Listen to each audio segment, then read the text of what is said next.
بسم الله الحمد لله والصلاة والسلام على رسول الله. السلام عليكم ورحمة الله وبركاته. سلامك قدال ولا ليال ما أنت وحنورتي نقوي مذي إن إتكجور بحيو حالة الدلكة كدب دولانك قاوناء إسرائيل ولا ليال تاريخ اسمها دولة مدينة كسب بالله بتكون سجال بقول لحدا كي وحي موجنا يسا إن هاي ضل أي دولة دمدي سداء يرتاح لحدا يشان سنة جرأة لحدا يشان تاسانو وحان سومرني حالة ذكر الدون أو أيسان نو سامحين إن دولة دمدي نسبو حدا هانا قادو كواسو أي كمديهين حكم كي ريت كأها سجال كي سنة حرية دكدبيسي كي ملتري أها كوي اللباتن كسنو isku dayadii inqilaab ee dhowr mar la isku dayay dagaaladii hubaysnaa ee lagu riday xukunkii militariga ahaa jabhadihii iyo hogaamiye kooxeedyadii xilligii dagaalada sokeeyay faragelintii shisheeye iyo kuwa argagixisada ee aan la tacaalayno ilaa iyo maanta dadka Soomaaliyeed duruufahaas adag waxay uga soo gudbeen adkaysi dulqaad wada hadal iyo dib u heshiisiin waana midda keentay inaan hirgelino nidaamka federaalka dibna u dhiganno waxyaabo badan oo aan ku tallaabsan lahayn duruufo mar walba jiray awgood tan iyo intii talada dalka la ii doortay muddaxileedkii hore iyo mid kaanba waxaan qaadanay siyaasadda ah in qadiyadda goosadka waqooyiga aan ku wajahno wada hadal dadka Soomaaliyeed ee tabashada qabana aan uga garaawno wixii loogu geystay magaca dawladnimada xilligii ciidamadu ay ka talinayeen dalka aan dadka Soomaaliyeed meel kasta oo ay joogaan kula dardaarmaya waxaa naga reeban walaalayaal inaan ku hadaaqno hadallada xanafta leh ee soo nooleynaya xusuusta murugada leh ee na soo martay nasiib darro maamuladii isxigxigay ee Somaliland nalama garan ama way garteene waa ku dhiiran waayeen in xalku naga jiro dhanka wada hadalka lagu gaaro midnimo waxayna qaadeen wadooyin si kala fogeynaya dadka deegaanada wada degan ama dadka Soomaaliyeed guud ahaantii xiriiro badan oo aan la sameynay madaxdii kala duwaneyd ee kala dambeysay waxaan kor iyo hoos ugu sheegnay in cidda wax kala dhaxeeyaan ay yihiin dadka Soomaaliyeed iyo dawladooda jidkuna yahay wada hadal oo kali ah dagaaladii Sool 2023 waxay astaan u ahaayeen sida aanu nidaamka ka jira waqooyiga wadada nabadda uga luntay waxaan dad waaweyn oo qaarkood madax yahay qaarna dhaqan yahay ay marqaati iiga yihiin inta aan ergo iyo codsiba u soo dirnay in dagaalkii laascaano la joojiyo oo wada hadal nabadeed la aado nasiib darro nalama dhageysan natiijadii ka dhalatayna waan u wada joognay sidoo kale MOU-gii sida lama filaanka ah dig loo soo siiyey iyadoo wada hadallo yididiilo leh noo socdaan ballamana aan dhigannay wuxuu ahaa waddo kale oo lagu lumay iyadana ilaa markii dambe aanu iska afgaranay dawladdii shisheeye ee darafka ka ahayd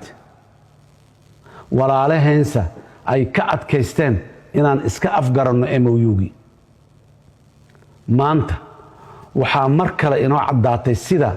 maamulka Hargeysa ugu nugul yahay damaca shisheeye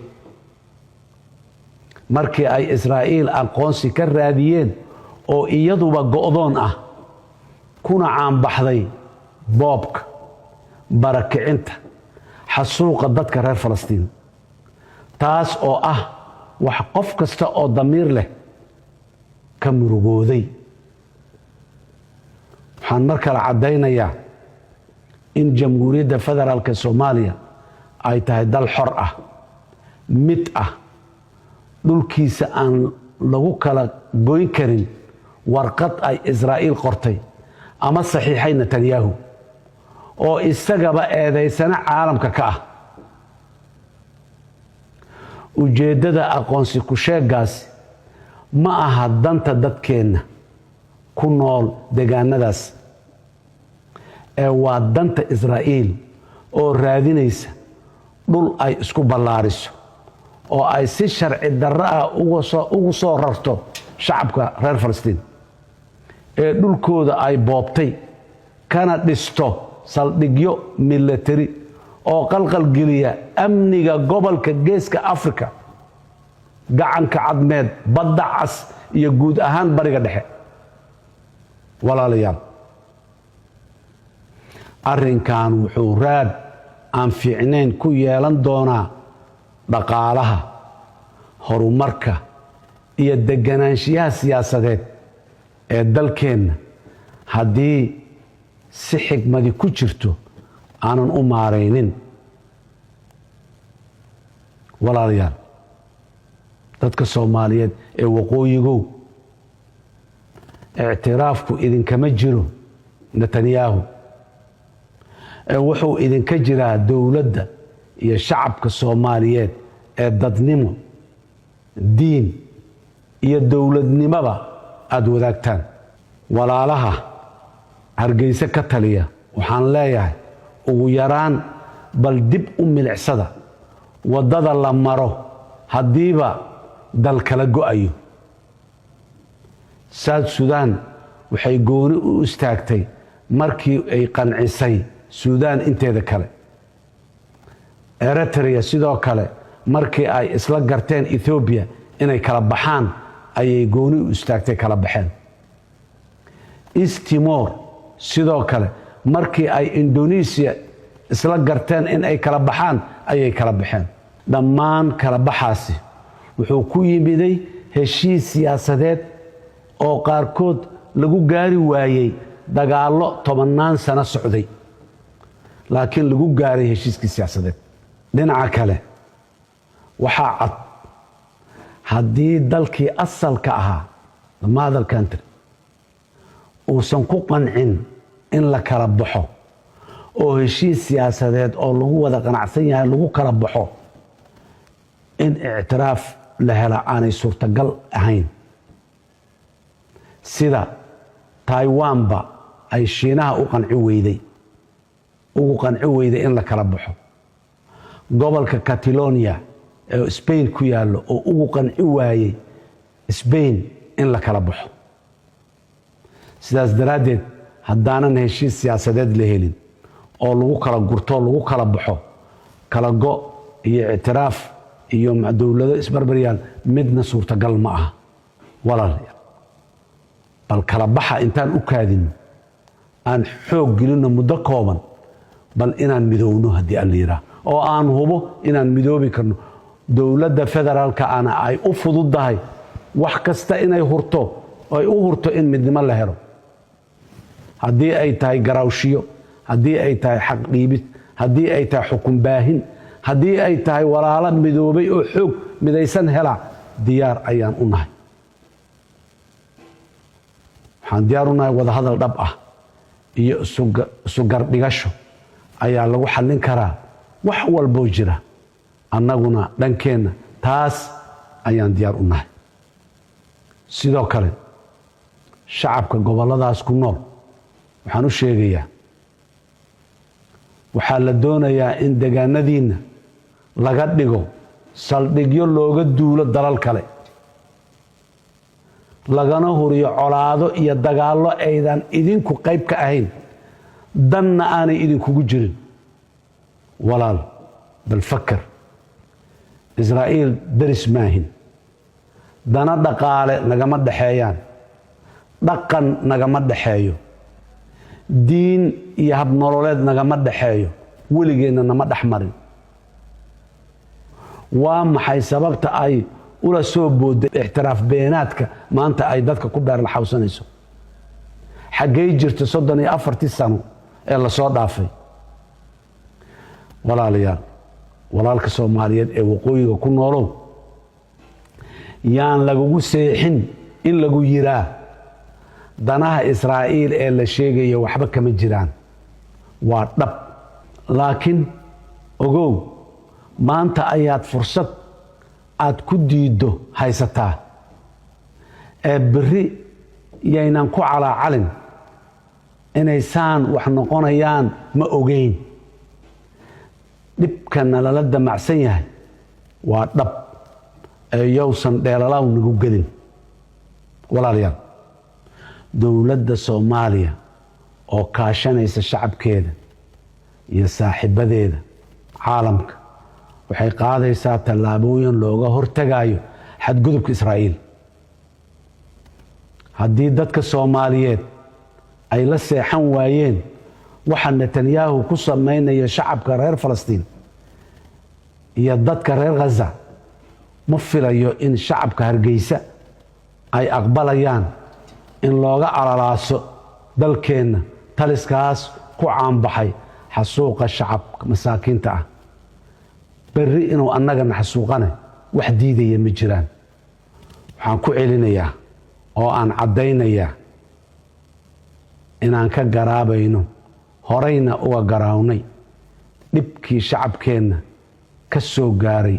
dulmigii uu geystay nidaamkii militariga ah gaar ahaan kii loo geystay shacabka ku nool qaybo ka mid ah waqooyiga Soomaaliya waxaan sidoo kale cadaynayaa in weli inoo furan yahay jidka wada hadalka ee aan ku xalinayno wixii horay inooga khaldamay ma khaldame waa Ilaahay waxaan fariintayda mar kale u dirayaa madaxda Israa'iil waan leeyahay Soomaaliya ma ahan dal la qabsan karo la qaybin karo ama la gadan karo kuma ladaysaan oo kuma helaysaan waxa aad ku taamaysaan tani waxay sii kordhinaysaa go'doonka aad awalba dunida kaga jirteen gabagabadii iyo gunaanadkii walaalayaal waxaan aad ugu mahad celinayaa shacabka Soomaaliyeed meel kasta oo ay joogaan ee ka dhiidhiyay tallaabooyinkan guracan waxaan u cadaynayaa inaysan xaqiiqoobi doonin damaca Israa'iil aan u istaagayno difaaca midnimadeenna iyo madax bannaanideenna oo aan u horeyno wax kasta oo qaali nagu ah waxaan u mahad celinayaa ururada caalamka aan xubnaha ka nahay sida qaramada midoobay ururka midowga Afrika jaamacadda Carabta wadamada Islaamka ururka IGAD iyo ururka suuqa dhaqaalaha ee bariga Afrika dhammaantood garab istaagoodii iyo u hiilintii ay Soomaaliya u hiiliyeen waa ka mahad celinaynaa sidoo kale dowladaha aan walaalaha nahay iyo kuwa aan saaxiibada aan nahay ee nagu garab istaagay ilaalinta midnimada madax bannaanida iyo wadajirka dhuleed iyo dadeed ee Soomaaliya waxaan si gaar ah ugu mahad celinayaa dowladda Mareykanka iyo madaxweynaheeda President Donald Trump garab istaaga ay Soomaaliya ku garab istaageen ilaalinta waxa ay xaqa u leedahay Soomaaliya guud ahaan inta Soomaaliya garab istaagtay oo dhan waxaan idin leenahay dhammaantiin beerka ka ogsooni waana idin abaalgudi doonaa insha Allah waxaan mar kale iyo mar kale cod dheer ku leenahay ogow Soomaaliya Soomaali baa leh iyadaana u tashanaysa aad iyo aad ayaa u mahadsantihiin. Wassalaamu calaykum waraxmatullaahi wabarakaatu.